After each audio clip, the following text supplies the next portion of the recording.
சுய தர்மம் என்றால் என்ன? ஓம் சாந்தி.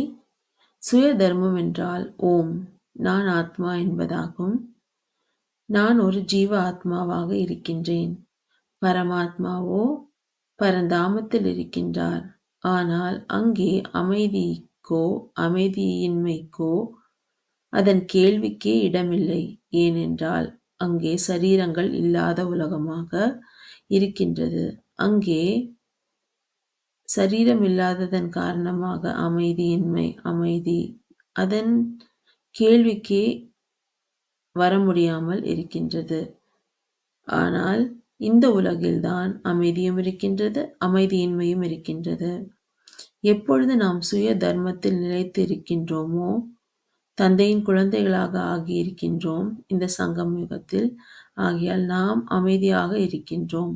சுய தர்மத்தில் நிலைத்திருப்பவர்கள் சதா அமைதியாக இருப்பார்கள் மற்றும் அவர்களது பாவங்கள் பஸ்பமாக ஆகிவிடும். ஆகையால் சுய தர்மத்தில் நிலைத்திருந்து நான் ஆத்மா என்பதை புரிந்து கொண்டு தந்தையுடையவர்களாக ஆகிவிட்டோம். அதனால் தந்தையிடமிருந்து இந்த அமைதியின் ஆஸ்தியை நாம் பெறுகின்றோம்.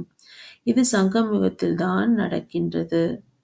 சத்யுகத்திலோ ஒரே தர்மமாக இருக்கும். இங்கே சங்கமயுகத்தில்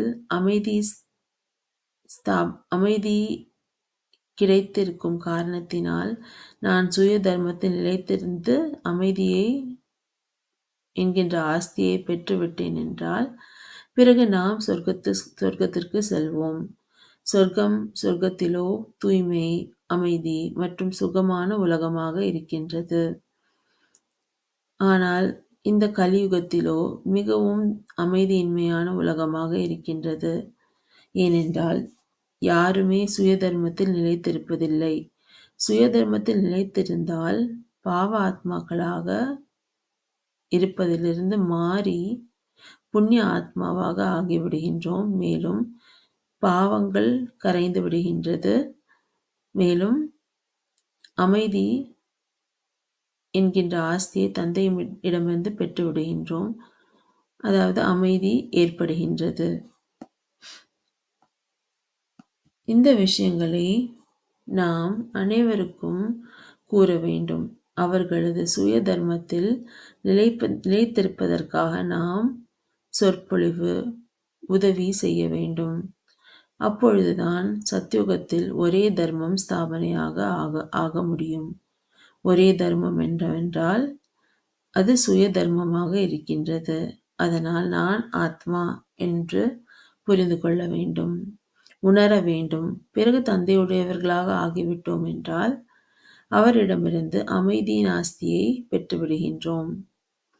இங்கேதான் சுகமும் இருக்கிறது, அமைதியும் இருக்கின்றது, அமைதியின்மையும் இருக்கின்றது.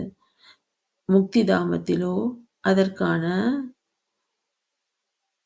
கேள்வியே இல்லை. ஏனென்றால் அங்கே சரீரங்கள் கிடையாது. ஆத்மாவின் உலகமாக இருக்கும் காரணத்தினால் அங்கே அமைதியின்மை என்ற பேச்சுக்கே இடமில்லை என்று தந்தை நமக்கு சொல்லி புரிய வைக்கின்றார். ஓம் சாந்தி.